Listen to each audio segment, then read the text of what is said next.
kur mes žiūrime ratu bėgiojam.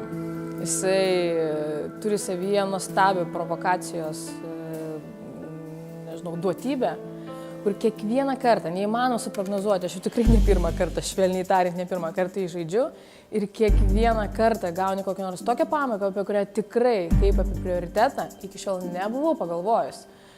Aš iš karto pristaikau savo gyvenimą ir žiūriu, kad per šitą rakursą man reikėtų permąstyti galvojant apie būsimas investicijas, apie dabartinės išlaidas, ar pajamas, ar skirstimą jų ir panašiai. Tai aš dievinu šitą žaidimą, nes kiekvieną kartą jisai visų pirma užsuka protą labai greitai, antrą duoda įžvalgas, apie kurias, tiesiog kasdienybė net nespėjai, nepagalvojai arba užtrunka daug ilgiau, jis greitai ir efektyviai provokuoja ir nukreipia mintis tinkamą linkme. Man labai patinka.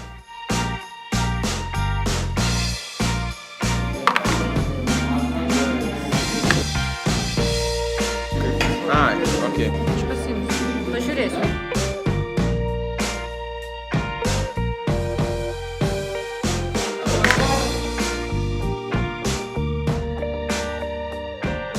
Bet jau, reiškia, daug metų mąstau, galvoju, bet viską dėlioju galvoje. Ir taip kažkaip per paskutinius metus sumačiau, kad, reiškia, visgi reikia tą pirmą žingsnį žengti. Kažkaip, dar aišku, tas planas yra gimdomas galvoje toliau, bet jau pirmi žingsniai, manau, kad yra žengiami šitose moksluose.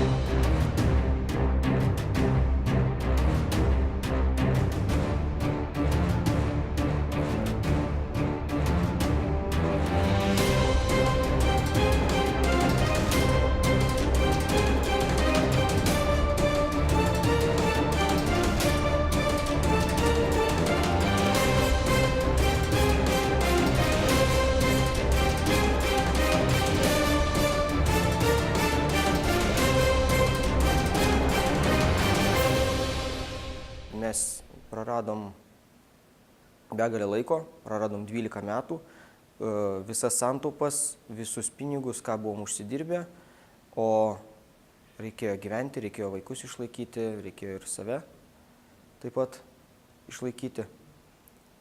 Ir nuo to prasidėjo mūsų tobulėjimas ir mūsų ieškojimas daugiau žinių negu veiksmo šiuo metu. Ir pradėjom daugiau domėtis, gilintis. Ir šiandien esam čia.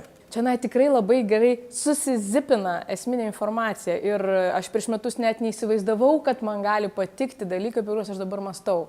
Net jeigu dar ir nedarau, bet bent jau rinku informaciją ir ruošiuosi kažkokiems savresniems žingsniams. O kalbant apie smulkesnius investavimus, taip jie jau vyksta, taupimas jau vyksta. Ir formos to dalyko yra pasikeitusios kardinaliai. Tai nėra, kaip sakant, taupyklė namie.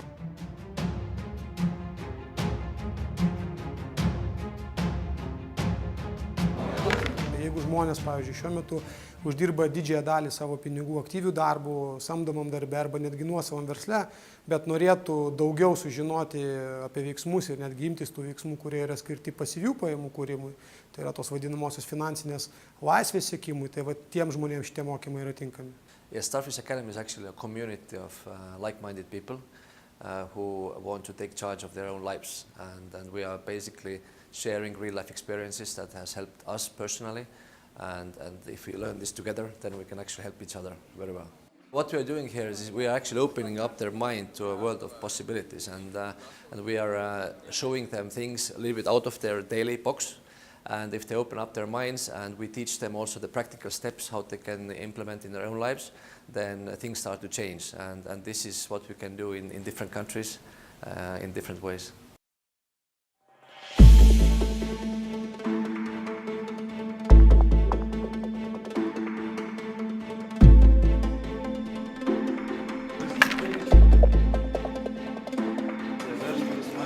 Aš turiu tikslą būti finansiškai nepriklausomas.